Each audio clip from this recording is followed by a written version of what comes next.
મિત્રો, લગ્નમાં જતા એક ગુજરાતી પરિવાર સાથે બનેલી આ એક સત્ય ઘટના હે, તો થોડો સમય કાઢીને આ ઘટનાને અંત સુધી જરૂરથી સાંભળજો। રાજકોટ શહેરમાં વિશાલભાઈ અને એમનો પરિવાર રહેતો હતો। એમના પરિવારમાં વિશાલભાઈના પત્ની વિશાખાબેન અને સંતાનમાં એક મોટો દીકરો અને દીકરી હતા। મોટો દીકરો માનવ 6 વર્ષનો અને નાનકડી દીકરી આરાધ્યા 2 વર્ષની।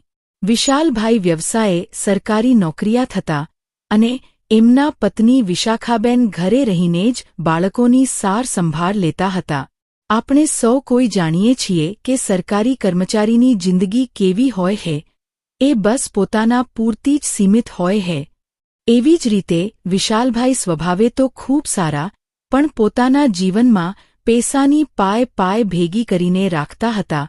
પોતે એટલા ઈમાનદાર કે કોઈ સાથે કામ વગરના સંબંધ ન રાખે। એમની કામ કરવાની રીત એમને બધાથી અલગ પાડતી હતી। આજના જમાનામાં જ્યારે બધા પૈસા લઈને કામ આગળ ચલાવતા હોય છે, ત્યારે વિશાલભાઈ બસ ઈમાનદારીથી એમનું કામ કરતા હતા। ઓછા પગાર ધોરણમાં પોતાના પરિવારનું ગુજરાન ચલાવવું એમના માટે ક્યારેક અઘરું પણ બની જતું હતું અને એમના પત્ની પણ એમને અવારનવાર કહ્યા કરતા કે તમારી સાથે નોકરી કરતા બધા જ લોકો કેટલાય આગળ પહોંચી ગયા છે અને તમે આ તમારી ઈમાનદારી રાખીને બસ અહીંયા જ રહી ગયા। આ સાંભળી વિશાલભાઈને ગુસ્સો તો ખૂબ આવતો, પણ પત્ની એની વાત નહીં સમજી શકે એમ માનીને એ આ વાતને ટાળી નાખતા હતા અને એ જ સમય દરમિયાન એમના ઘરની બાજુમાં જ ઘરમાં એક પરિવાર રહેવા માટે આવ્યો। બીજા શહેરથી આવતો આ પરિવાર કામની શોધમાં આ શહેરમાં આવ્યો હતો।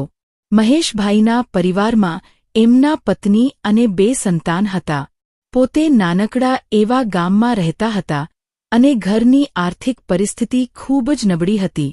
સાથે સાથે સંતાનો પણ ઉંમરલાયક થતા હતા, જેના લીધે આ બંને પતિ પત્ની પોતાનું વતન છોડીને શહેરમાં કંઈક નોકરી કે કામ ધંધો કરવા માટે આવ્યા હતા।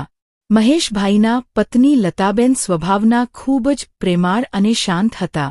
થોડા જ દિવસોમાં એમણે વિશાખાબેન સાથે એટલો ગાઢ સંબંધ બનાવી લીધો કે બંને એકબીજાની બહેનપણીઓ થઈ ગયા।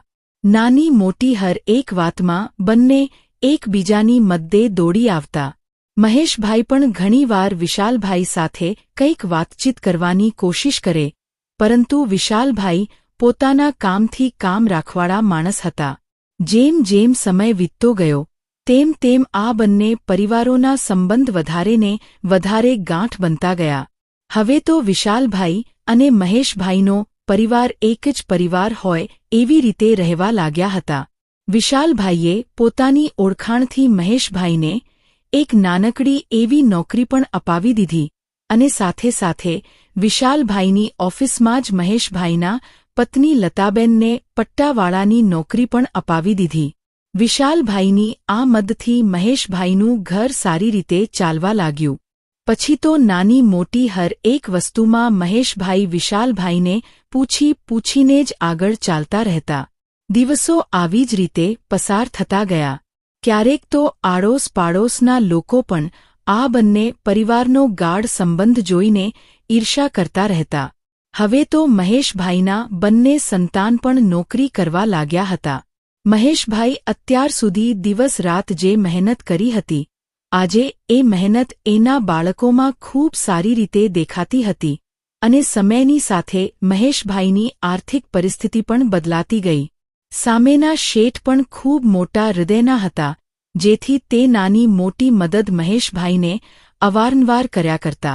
2 ભાઈઓ કરતાં પણ વિશેષ એવા મિત્રો મહેશભાઈ અને વિશાલભાઈ પોતાના પરિવારને રાજી ખુશીથી સાચવતા હતા અને એમાં જ એક દિવસ અચાનક મહેશભાઈના શેઠની તબિયત લથડી ગઈ।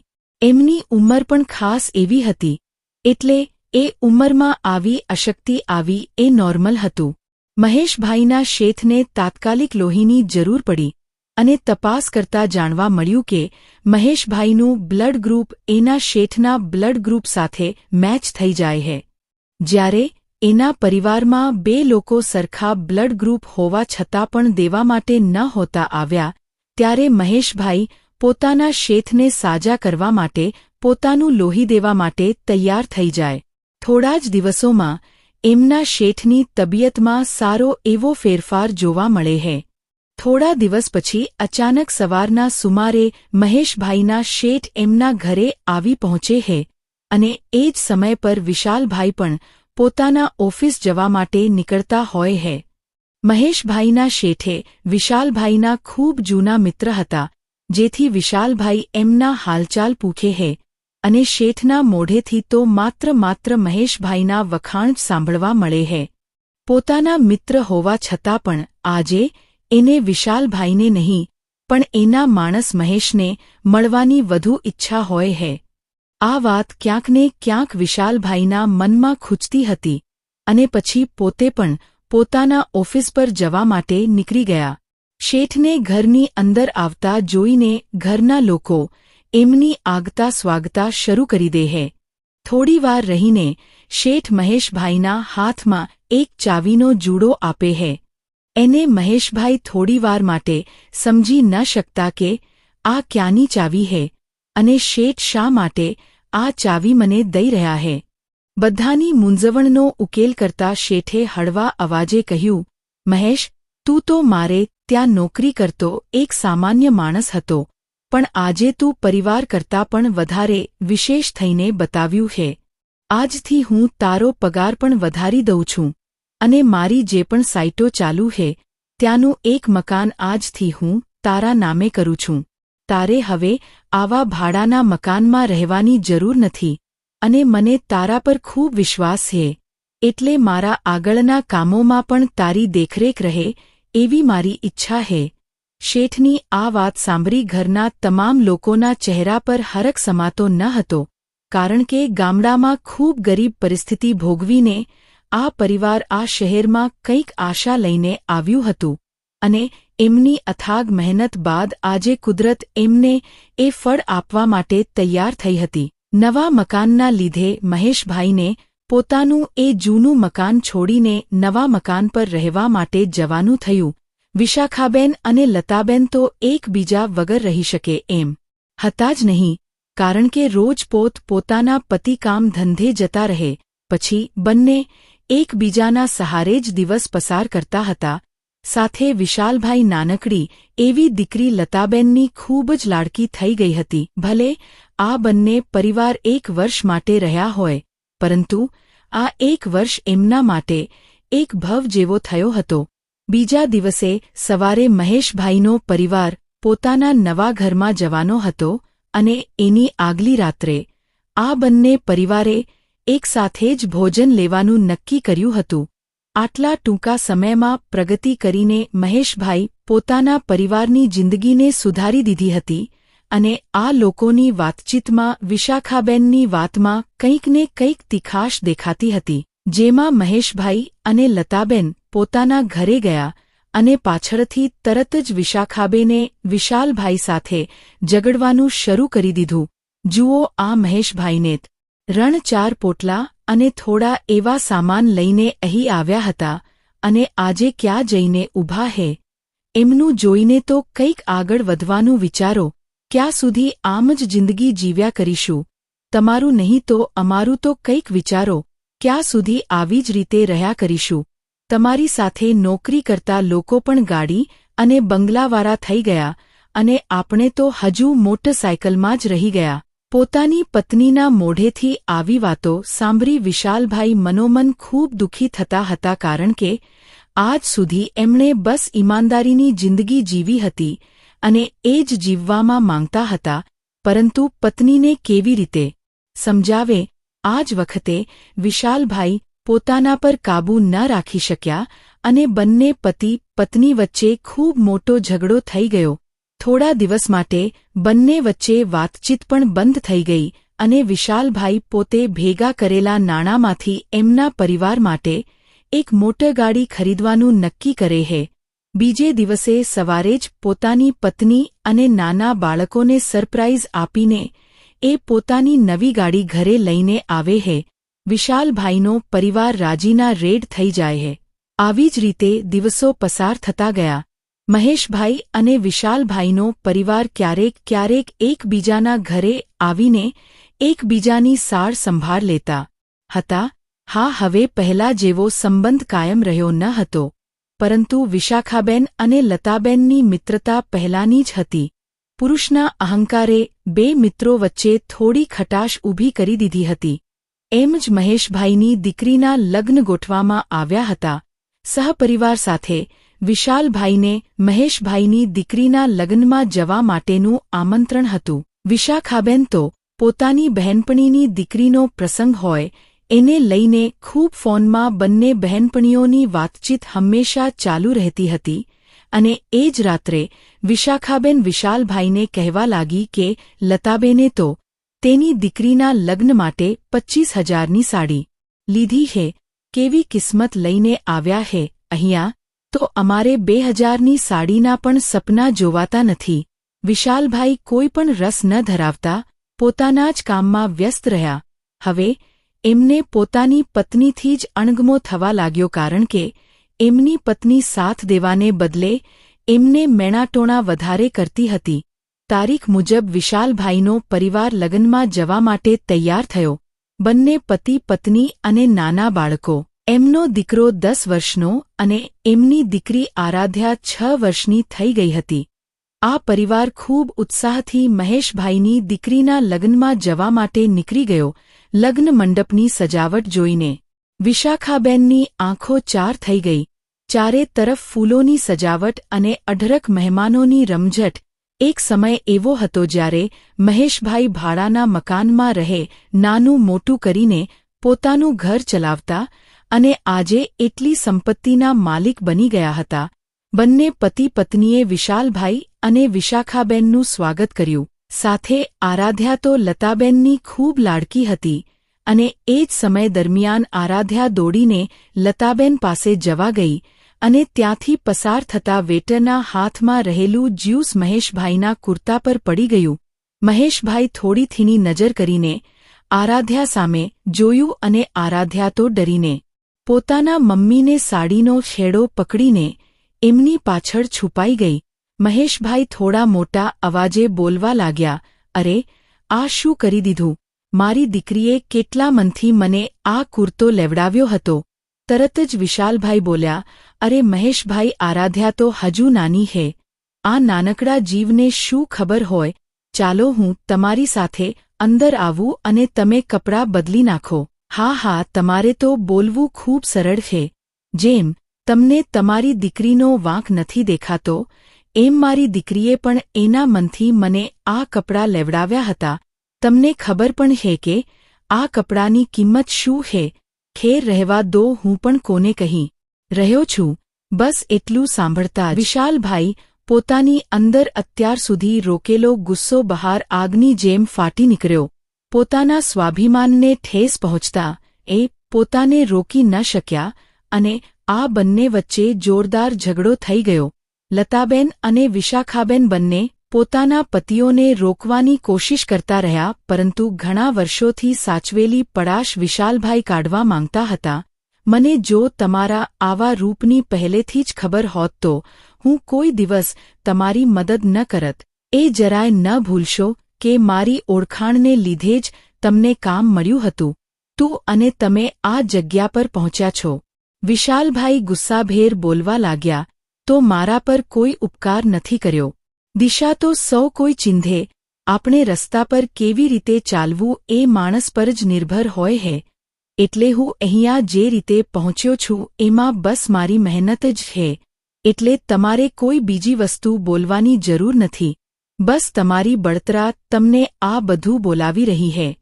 મહેશભાઈ વળતા જવાબમાં વિશાલભાઈને કહેવા લાગ્યા, આજે પૈસાની બાબતમાં બે ભાઈઓ કરતાં પણ વિશેષ મિત્રો વચ્ચે એવી તો ધીરાર ઊભી કરી દીધી હતી કે ખબર નહીં હવે ક્યારે બુરાશે. વિશાલભાઈ પોતાના પરિવારને લઈને ત્યાંથી ચાલતા થયા. લતાબેને પણ મહેશભાઈને શાંત કર્યા અને સમજાવ્યું કે આપણી દીકરીના લગ્ને હે, કૃપા કરીને તમે આવું ન કરો. વિશાલભાઈનો ચહેરો ગુસ્સાથી લાલચોળ થઈ ગયો હતો. એમનો ચહેરો જોઈને વિશાખાબેન એમને કંઈ કહેવાની પણ હિંમત નહોતી કરી શકતા. વિશાલભાઈ એમને કંઈ કહે નહીં કે ડરથી એમણે આગળની સીટ પર એમના દીકરા માનવને બેસાડ્યો અને પોતે એમની દીકરી આરાધ્યા સાથે પાછળની સીટ પર બેઠા રહ્યા. વિશાલભાઈનો ગુસ્સો હજુ શાંત પડવાનું નામ નહોતો લેતો. ગાડી ઓવરસ્પીડમાં ચલાવતા હતા. પત્નીના મેણા ટોળા અને મહેશભાઈના શબ્દોએ વિશાલભાઈને ખૂબ દુઃખી કર્યા હતા અને એમાં વિશાલભાઈ ગાડી પરથી પોતાનો કાબૂ ગુમાવી બેઠા અને ગાડીનું અકસ્માત થઈ ગયું. આસપાસ લોકોની ભીડ જામી તાત્કાલિક સારવારમાં ખસેડવામાં આવ્યા. વિશાલભાઈ અને એમના દીકરા માનવનું તો ઘટના સ્થળે જ મોત થયું હતું, કારણ કે ગાડી એટલી સ્પીડમાં અથડાઈ ગઈ હતી કે આગળ બેઠેલા આ બંને બાપ દીકરાએ ત્યાં જ પોતાનો જીવ ગુમાવી દીધો હતો. વિશાખાબેન અને આરાધ્યાને ગંભીર રીતે ઈજાઓ થઈ હતી અને હવે આગળ એમની સાથે જે ઘટના બનવાની હતી તેની કોઈએ પણ કલ્પના નહોતી કરી. વહાલા મિત્રો, આગળની ઘટનામાં શું બન્યું તેની વાત કરીએ. તેના પહેલા જે પણ મિત્રો આપણો રેગ્યુલર વિડિયો નિહાળી રહ્યા છે અને રેગ્યુલર આપણા વિડિયોમાં કોમેન્ટ કરી રહ્યા છે તે લોકોના નામ અમે આનંદ સાથે અહીં ઉલ્લેખ કરી રહ્યા છીએ. તે નામ આ પ્રમાણે છે: ઉપેન્દ્રભાઈ ભટ્ટ, વૈશાલીબેન રાઠવા, કલ્પનાબેન શાહ, શારદાબેન, ઇલાબેન પરમાર, મીનાબેન. આ બધા જ મિત્રો આપણા આગળના વિડિયોમાં ખૂબ સરસ મજાની કોમેન્ટ કરી રહ્યા છે, જેમનો અમે હૃદયપૂર્વક આભાર માનીએ છીએ. મિત્રો, જો આમાંથી કોઈ પણ લોકોના નામ બાકી રહી જતા હોય તો આવતા એપિસોડમાં અમે જરૂરથી તે નામનો ઉલ્લેખ કરવાની કોશિશ કરીશું, પરંતુ આપ દરેક એપિસોડમાં કોમેન્ટ કરતા રહો, સાથે આપનું નામ પણ લખતા રહો, જેથી અમને આપના નામ બોલવામાં સરળતા રહે. ખાસ મિત્રો, અહીં નોંધ લેશો કે જે આપણા મિત્રોએ ચેનલને સબસ્ક્રાઇબ કરેલી હશે અને આપણા વિડિયોને લાઇક કરેલા હશે તેના નામ જ ઉલ્લેખ કરવામાં આવશે. તો ખાસ કોમેન્ટની સાથે આપનું નામ પણ લખતા રહેવું. આપનું નામ વાંચીને તમારા સગા વહાલા જો આપણા વિડિયો જોતા હશે તો તે પણ તમારા ઉપર ગર્વ કરશે. તો ચાલો મિત્રો, હવે આગળની ઘટનામાં શું બન્યું તેમની વાત કરી લઈએ. વિશાખાબેન અને આરાધ્યાને તરત જ હોસ્પિટલે ખસેડવામાં આવ્યા. થોડી સારવાર બાદ બંનેને હોશ આવી ગયા અને વિશાલભાઈ અને માનવના મૃત્યુના સમાચાર સાંભળીને વિશાખાબેન તો જાણે ગાંડા થઈ ગયા. એમને કંઈ સમજાયું નહીં કે શું બની ગયું છે. નાનકડી આરાધ્યાએ પણ પિતાની છત્રછાયા ગુમાવી દીધી હતી. આ આઘાત બંને માંદીકરી માટે એટલો અસહ્ય હતો કે વિશાખાબેનના તો આંસુ રોકવાનું નામ જ નહોતું લેતા. પોતાના પતિ અને દીકરાની અંતિમ વિધિ બાદ બંને માંદીકરી પોતાના ઘરે ગયા. આજે વિશાખાબેનને એમનું આ ઘર કડવા આવતું હતું. એક ખૂણે એના પરિવાર સાથે રહેલી મીઠી યાદોએ એમને રડાવી રહી હતી. સાથે સાથે અત્યાર સુધી પતિ સાથે કરેલો વ્યવહાર એમના મનોમન ખૂબ જ દુઃખ પહોંચાડતો હતો. એમાં 1-2 દિવસ વીતી ગયા અને સવારના સમયે 2 લોકો વિશાલભાઈના ઘરે આવ્યા અને વિક્રમભાઈ વિશે પૂછવા લાગ્યા. વિશાખાબેન આ લોકોને ઓળખતા ન હતા, એટલે એમણે પૂછ્યું, ભાઈ, મારા પતિ તો અવસાન પામ્યા છે, બોલો શું કામ હતું? આ આવેલા બંને માણસમાંથી એક માણસે એના હાથમાં રહેલું બોક્સ વિશાખાબેનના હાથમાં આપ્યું. મેડમ, અમે કાનજી શેઠ જ્વેલર્સ પરથી આવ્યા છીએ. થોડા દિવસ પહેલા તમારા પતિ અમારા શોરૂમ પર આવ્યા હતા અને એક હાર ખરીદ્યો હતો. એમણે કહ્યું હતું કે આ તારીખે અને આ દિવસે સવારે મારા ઘરે પહોંચાડી દેજો. તમારા જન્મદિવસ નિમિત્તે તમારા પતિએ તમને હાર ભેટ કરવાનો કહ્યું હતો. આટલું સાંભળતા જ વિશાખાબેન સ્તબ્ધ થઈ ગયા અને આ લોકો તો હાર આપીને નીકળી ગયા. વિશાખાબેને બોક્સ ખોલીને જોયું તો આજથી થોડા સમય પહેલા જ્યારે બંને પતિ-પત્ની રાત્રે ટીવી જોઈ રહ્યા હતા ત્યારે વિશાખાબેને વિશાલભાઈને એવું કહ્યું હતું કે કાશ આવો એક હાર મારી પાસે પણ હોય તો હું કેટલી સુંદર લાગું. અને એ જ ડિઝાઇનનો હાર વિશાલભાઈએ તેમના જન્મદિવસે વિશાખાબેનને આપવા માટે બનાવી રાખ્યો હતો. આ હારને જોતા જ વિશાખાબેન હૈયાફાટ રુદન કરવા લાગ્યા, કેમ કે આજે એમની પાસે ઘર, ગાડી અને આભૂષણો તો છે, પરંતુ એમની સૌથી મોટી મૂડી એમના પતિ આ દુનિયામાં નથી. આજકાલ અનેક પત્નીઓ બીજાની જહોજલાલી જોઈને પોતાના ઘરમાં કંકાશ ઊભો કરતી હોય છે, પરંતુ આજની બધી જ પત્નીઓને એ સમજવું જોઈએ કે જેમ સ્ત્રી પોતાના માટે નથી જીવતી, એમ પુરુષ પણ ક્યારેય પોતાના માટે નથી કમાતો. આપણે તેમને બહાર કામ કરીને મદદ ન કરી શકીએ તો એમાં કંઈ વાંધો નથી, પરંતુ ઘરે રહીને એમના કામની કદર અને માનસિક સંતોષ આપીએ એ જ સાચું છે. આજે વિશાખાબેનને પોતાના કરેલા વર્તનનો ખૂબ જ પસ્તાવો થતો હતો, કારણ કે આજ સુધી એમણે બસ વિશાલભાઈને બીજાનું જોઈ જોઈને જ મેણાટોણા માર્યા હતા, અને આજે એ મેણાટોણા સાંભળનાર માણસ હંમેશા માટે આ દુનિયાથી દૂર થઈ ગયો હતો. એક એક પળ વિશાખાબેનને વિશાલભાઈની કમી કાચની જેમ ચૂભતી હતી. હવે તો વિશાખાબેન ધારે તો પણ એમની માફી સ્વીકારનાર માણસ એમની પાસે આવી શકે એમ નથી. અત્યાર સુધી તો વિશાલભાઈ જ ઘરનો બધો ભાર ઉપાડતા હતા, પરંતુ હવે એમની ગેરહાજરીમાં વિશાખાબેન પર પોતાની અને નાનકડી દીકરી આરાધ્યાની જવાબદારી આવી ગઈ હતી. એક દિવસ એમના માટે ચુનૌતીથી ઓછો ન હતો.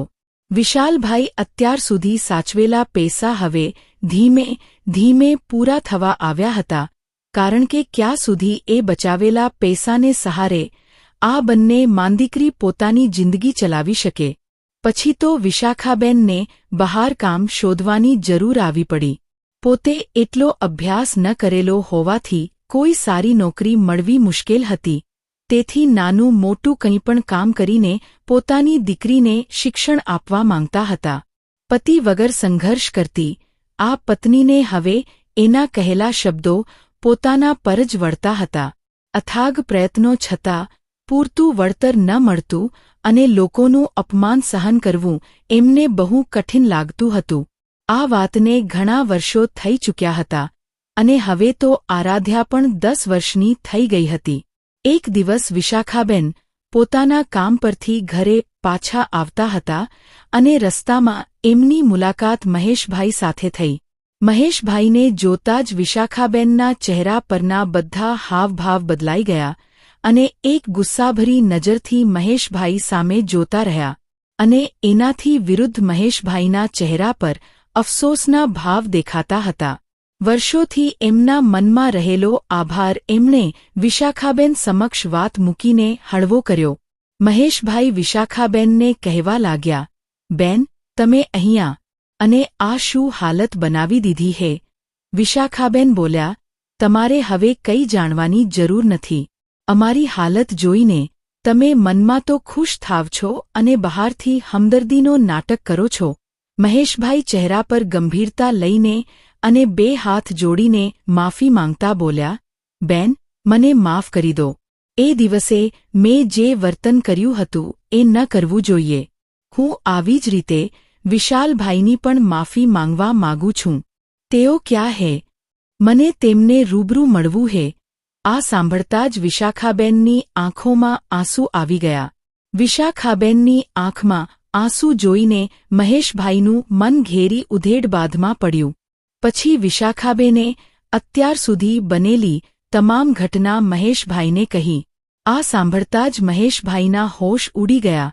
એમને ખબર પણ ન હતી કે એમના ભાઈ સમાન મિત્ર વિશાલ આ દુનિયામાં હવે નથી. એમના અફસોસનો કોઈ પાર ન રહ્યો. મિત્રો, આ ઘટના પરથી આપણને એટલું શીખવા મળે છે કે જીવનમાં સંતોષ ખૂબ જરૂરી છે. બીજાના બંગલા જોઈને તમારી ઝોપડી ન સળગાવો. આજકાલ લોકો બીજાના જીવન સાથે પોતાની સરખામણી કરીને પોતે જ વ્યાકુળ થઈ જાય છે. દરેક પત્નીને પણ આ ઘટના પરથી શીખવું જોઈએ કે તમારા પતિની પરિસ્થિતિ ગમે તેવી હોય, પરંતુ એક આદર્શ પત્ની તરીકે તમારે હંમેશા એમનો સાથ આપવો જોઈએ. એમને મેણાટોણા કરીને તણાવ ન આપવો જોઈએ. હંમેશા યાદ રાખો કે સંબંધો સૌથી વધારે મૂલ્યવાન છે. એના પર ક્યારે પૈસાને હાવી થવા ન દો, કારણ કે રૂપિયા તો હાથનો મેલ છે. સમયની સાથે તમારા પ્રિયજનોની કદર કરજો, કારણ કે જ્યારે એ તમને છોડીને જતા રહેશે ત્યારે તેમનો પ્રેમ અને મૂલ્ય સમજાશે. જો આ એપિસોડ તમને પસંદ આવ્યો હોય તો અમારી ચેનલ સબસ્ક્રાઇબ કરજો, જેથી આવી સત્ય ઘટના આધારિત કહાનીઓ તમને સમયસર મળતી રહે. તેમજ મિત્રો, આ કહાની વિશે આપનું શું કહેવું છે તે કોમેન્ટમાં જણાવજો. ફરી મળીશું નવા એપિસોડ સાથે. ખૂબ ખૂબ ધન્યવાદ. જય માં ગાત્રાળ. જય શ્રી કૃષ્ણ.